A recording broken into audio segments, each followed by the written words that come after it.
And I talked to her and she said, Mommy, I missed you. I said, I missed you too, baby. She goes, where's Daddy? What are you telling 3-year-old? Erika Kirk's wife is creeping me out. What the hell is with that blueberry budget thing? Why would you say that to your kids? Y'all, Erika Kirk was too stunned to speak when her 3-year-old daughter begged to live with Charlie's parents instead of her. And Charlie's parents, Erika Kirk's daughter shocks. Court chooses to live with Kirk's parents. Erika's neglect confirmed the courtroom was supposed to be quiet. Instead, it became ground zero for the most shocking celebrity implosion nobody was prepared for. One child, one sentence, and an entire legacy went up in flames.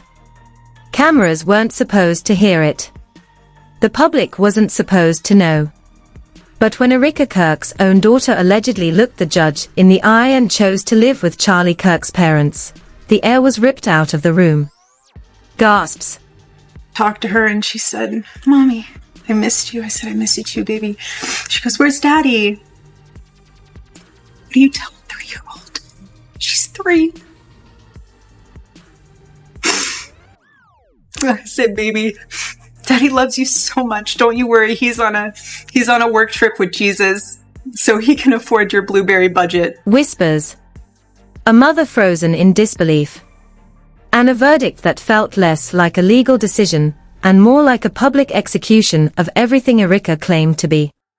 Within minutes, the story detonated across social media.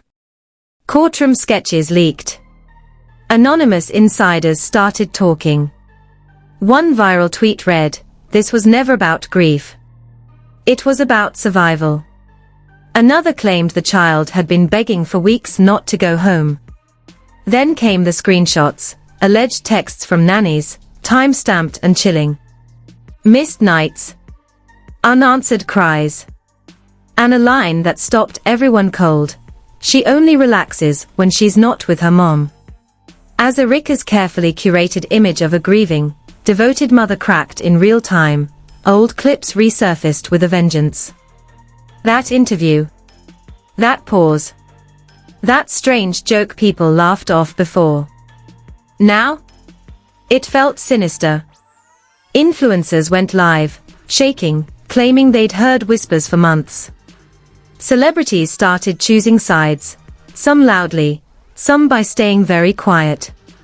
And just when everyone thought the shock had peaked, one whispered rumor set the internet on fire: the grandparents weren't done. The court wasn't done. And this child's choice might only be the beginning of a collapse far darker than anyone imagined. By the time the courthouse doors closed behind them, the story had already slipped out through the cracks like smoke.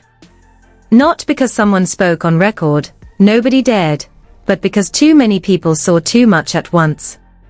A trembling bailiff. A court reporter who stopped typing mid-sentence. And a small child who, according to multiple so-called insiders, refused to look back. That single detail spread faster than any confirmed fact ever could. Erika Kirk didn't lose control in front of cameras. She lost it when she realized she wasn't being marrying a man that is not capable of completely and totally handling the finances, that you should not marry that man. Finances will break a marriage quicker than anything else, period. But what if he checks all of the boxes? He just is horrible at money. And you're really good at money. Doesn't matter. Okay. Doesn't matter. The fact watched, and that's where everything truly unraveled. Inside that courtroom, the narrative Erika had built brick by brick allegedly collapsed in seconds. Sources claim the judge asked a routine, gentle question meant to ease a child's anxiety. Instead, the response hit like a grenade. The child didn't hesitate.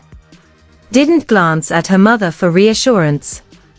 She allegedly reached for her grandparents and said she wanted to stay where she felt safe.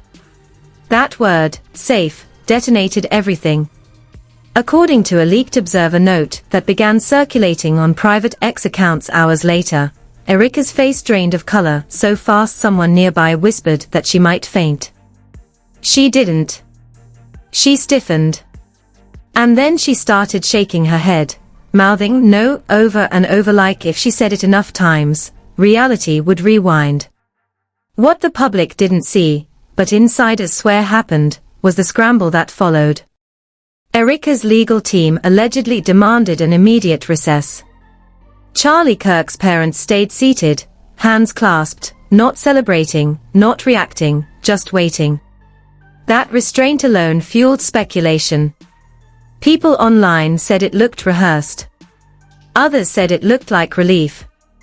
Meanwhile, a court officer allegedly escorted the child out through a side hallway, away from her mother, away from the cameras, away from everything she'd known, and that moment became the emotional core of this entire scandal. Within hours, the leaks began. Screenshots surfaced claiming to be nanny logs, dates, times, short blunt entries that read more like incident reports than childcare notes. Did not return home. Child inconsolable. Asked repeatedly for father. No names. No verification. But they spread anyway.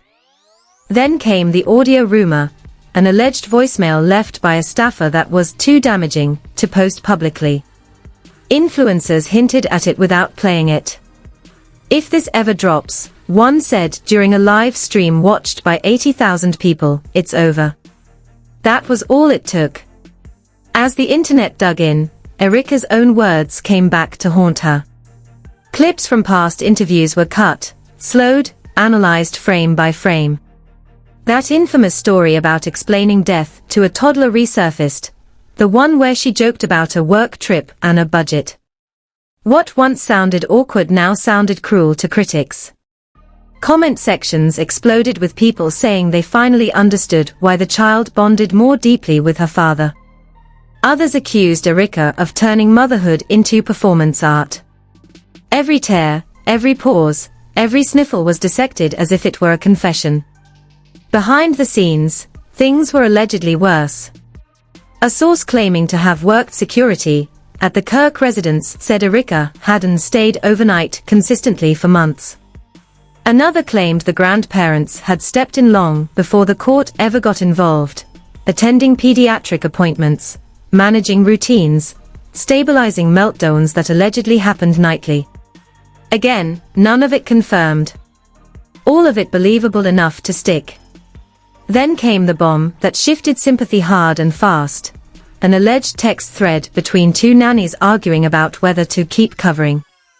The phrase alone lit the internet on fire. Covering what? Absence? Neglect? Emotional abandonment?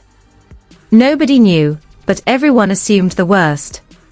Erika's defenders tried to push back, calling it a smear campaign orchestrated by grieving grandparents who never liked her.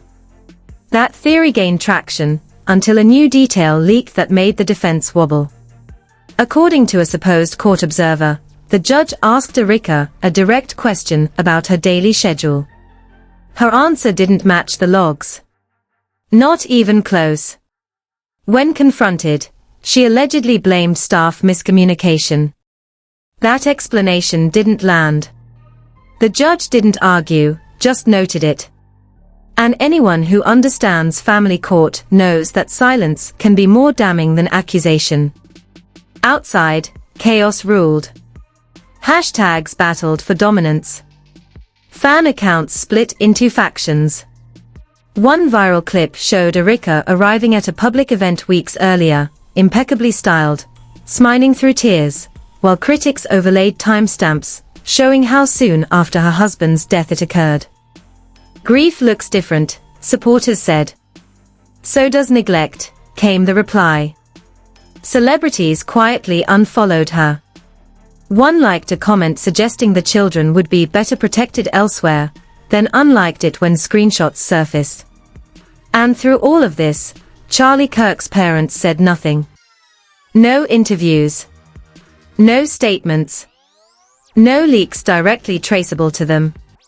Which only made people more suspicious. Because while Erika was trying to control the narrative publicly, they were allegedly controlling it legally. Lawyers were seen entering and exiting buildings at odd hours. One tabloid reported that a motion had been filed late at night, sealed, urgent, and expansive. No one could confirm what it contained, but a single word attached to it sent chills through the discourse: evaluations. As night fell, Erika posted a photo. Just one. No caption. Comments were turned off. That silence screamed louder than any denial. Meanwhile, a new rumor raced through private group chats. The grandparents were preparing to ask for more than temporary placement. And if that happened, the child's choice wouldn't just be symbolic, it would become precedent. The most haunting detail, though, came from a supposed court aide who claimed the child had been asked one final question before leaving. "Do you understand what this means?" The answer, according to the leak, was a quiet nod and a whisper: "I don't want to go back." And that's where the night ended. No ruling was announced. No cameras satisfied. Just a mother staring at an empty chair, grandparents walking into the dark holding a child who had, by morning, the silence had turned radioactive. Erika didn't issue a statement. Her team didn't deny anything. And that vacuum was instantly filled by voices far more ruthless than any PR firm could control. Anonymous accounts with suspiciously specific knowledge began posting timelines that didn't just question her parenting. They mapped out her absence down to the hour. One thread claimed to track her movements against alleged nanny logs, showing event appearances overlapping with moments the child was reportedly in distress. Another post, which vanished within minutes, but not before being screen recorded, claimed the court had already reviewed multiple corroborating sources.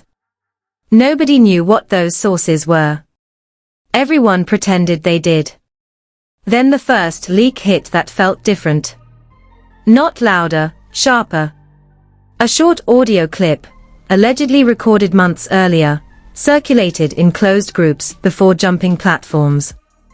In it, a woman believed to be a household employee says, she doesn't ask where they are. She asks if they're ready when she needs them.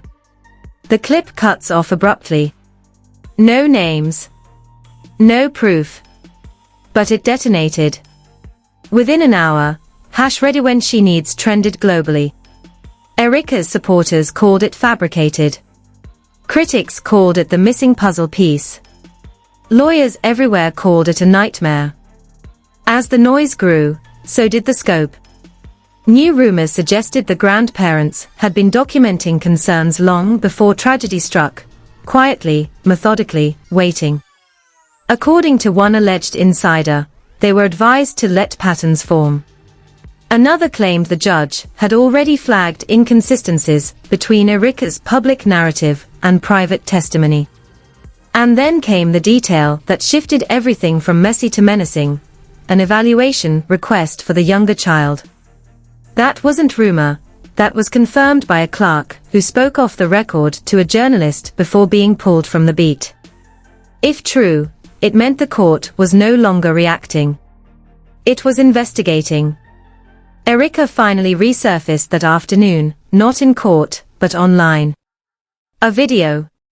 Carefully lit. Carefully framed. She spoke about love. About strength. About protecting her children from noise. She never mentioned the choice. Never mentioned the grandparents. And when she said, "I have always put my kids first," the comments section exploded so violently the platform temporarily restricted replies. Reaction videos flooded feeds within minutes. One creator paused the clip and whispered, "That's not reassurance. That's deflection." Another said, "She's talking like someone who's already lost." Behind the scenes, things allegedly escalated fast. A source close to the legal teams claimed Erika's attorneys were blindsided by the volume of documentation presented in chambers. Not dramatic accusations, mundane details. Schedules. Sign-in sheets. Notes about bedtime routines that weren't followed. The kind of evidence that doesn't scream, it accumulates. Meanwhile, Charlie Kirk's parents were reportedly seen entering a child advocacy office, triggering speculation that this case was about to expand beyond family court entirely. Then came the betrayal no one saw coming. A former ally, someone who had publicly defended Erika for years, posted a cryptic message: "You can love someone and still admit they failed." The internet went feral. Screenshots of private group chats leaked, showing panic among those who'd helped manage Erika's image. "We can't spin this if more staff talk," one message read. Another said, "If the grandparents release even half of what they have, it's done." And still, Erika pushed forward, attending an event that night, dressed flawlessly, smiling tightly, refusing to answer questions. Paparazzi shouted about the court. She didn't flinch. But a video from that event later went viral for a reason nobody expected. Someone caught her checking her phone repeatedly, jaw clenched, eyes darting, as if waiting for something to drop. According to rumor, something did. An emergency filing. Sealed. Filed just before midnight. And attached to it, a phrase that chilled everyone who heard it: material risk. By the time the filing leaked to the press the next morning, not the contents, just the existence, the narrative had shifted completely. This was no longer about who a child preferred. It was about why. Erika's camp scrambled, floating counter-rumors about manipulation, about grief being weaponized, about grandparents overstepping. But the more they talked, the more contradictions surfaced. A claimed overnight stay didn't align with security logs. A photo posted at home matched metadata from a hotel. Little cracks, widening. The most devastating moment came quietly. A short clip, filmed from afar, showed the grandparents exiting a building with the child. She was laughing. Not staged. Not posed. Just light. The clip went viral not because it accused anyone, but because it showed something Erika's content hadn't in months. Calm. And that visual did more damage than any leak ever could.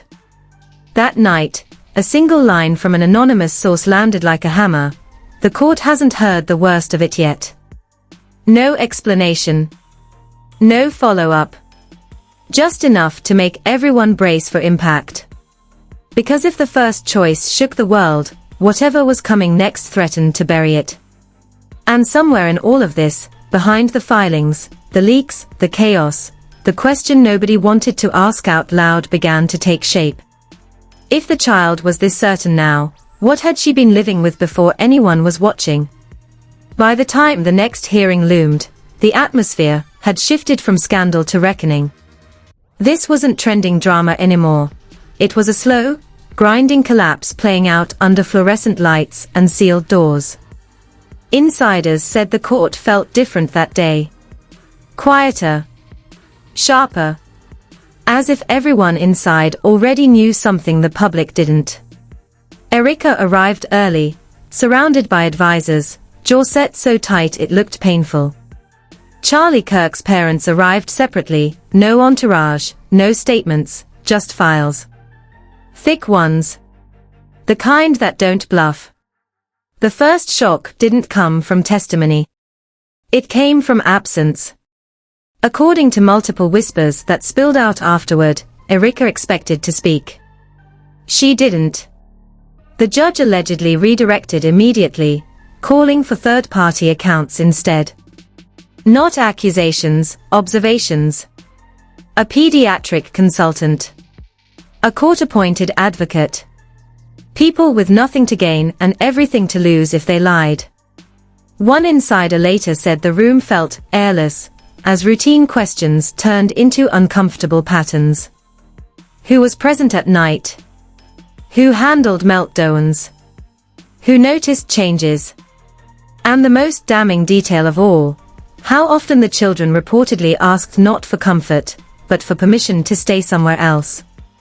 Then came the reveal nobody was prepared for. Not evidence, context. The advocate allegedly explained that the child's courtroom choice wasn't spontaneous. It was consistent. Repeated. expressed in multiple settings, to multiple adults, without prompting. The words used were age-appropriate, but unmistakable. Too loud. Too busy. I don't know where she is. Each phrase landed like a small, precise cut.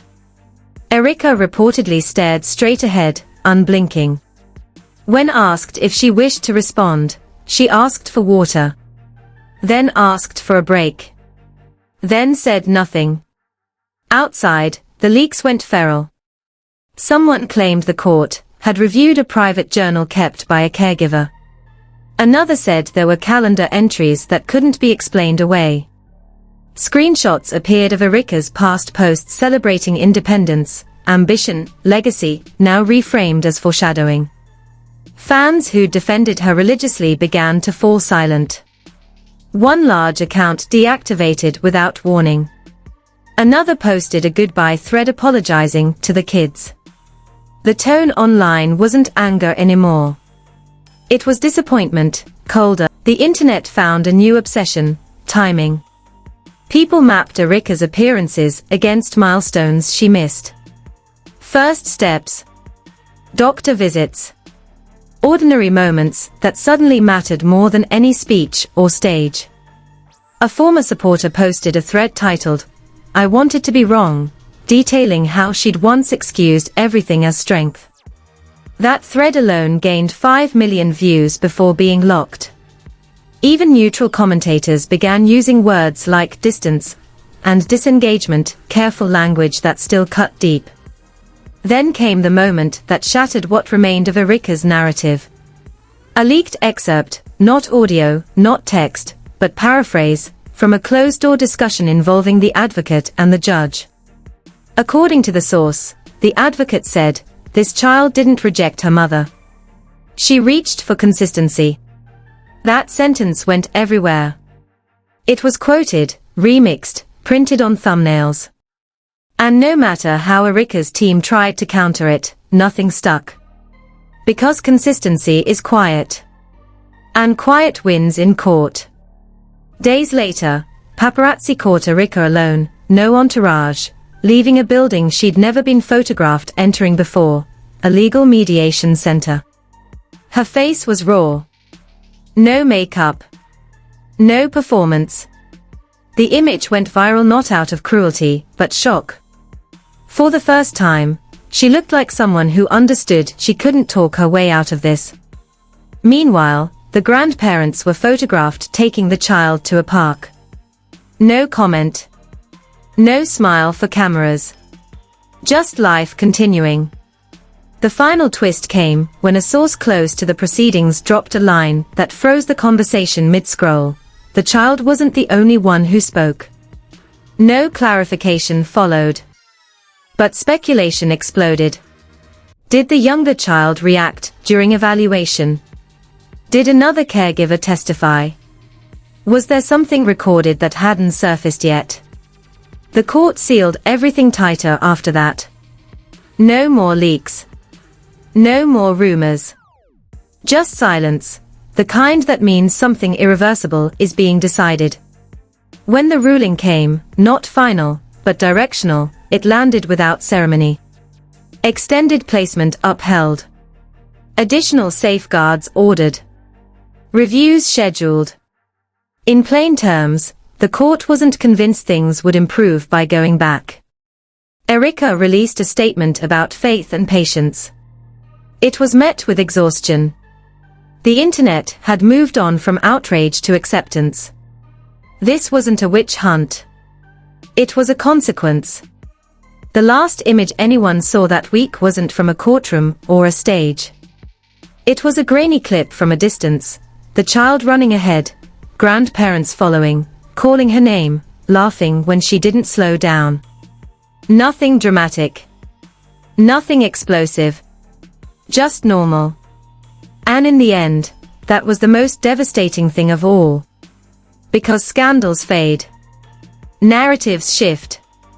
But once the court decides where a child feels safest, there's no rebrand strong enough to erase that choice.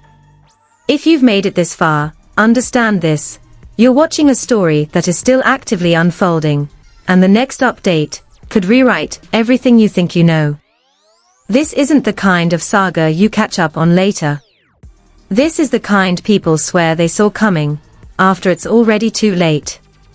Every sealed filing, every quiet court move, every unexplained silence is building towards something bigger, and when it breaks, it will break fast. Algorithms decide what disappears and what survives. Stories like this don't stay visible unless people force them to. If you don't hit like, this conversation gets buried. If you don't comment, your voice gets erased from the moment everyone will pretend they were part of. And if you don't subscribe, you'll miss the exact update that flips the narrative when no one's ready for it. This isn't just celebrity drama. This is power, image, and consequence colliding in real time, and the internet has a short memory unless you tell it not to forget. Drop your thoughts below, because the comments are where the real temperature of this story lives. People are watching what gets said, and what doesn't. Subscribe now, because when the next document leaks, when the next hearing lands, when the silence finally cracks, it won't come with a warning. And trust this, the people who see it first will understand everything differently than the ones who hear about it after the damage is done.